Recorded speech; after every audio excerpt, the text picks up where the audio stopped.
C'est son discours annuel de politique générale. Et Carrie Lam a mis les choses au clair.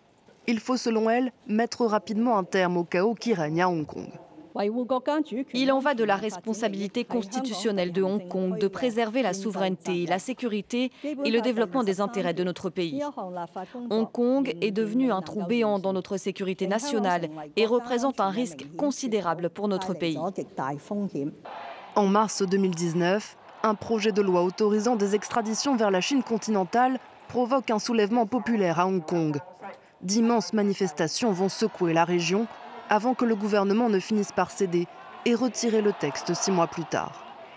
Avec la pandémie de coronavirus, les rassemblements deviennent plus sporadiques, mais la méfiance de l'opposition hongkongaise envers Pékin reste intacte.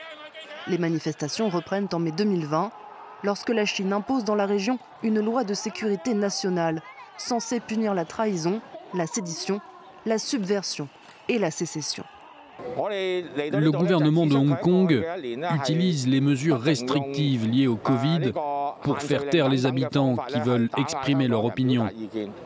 Je crois que la loi sur la sécurité nationale bafoue la liberté d'expression à Hong Kong. Le procès de 3 figures de la contestation hongkongaise a débuté lundi. Joshua Wong, Ivan Lam et Agnès Chow sont jugés pour manifestation illicite après avoir organisé un rassemblement devant le quartier général de la police de Hong Kong l'été dernier. Ils risquent jusqu'à 3 ans de prison.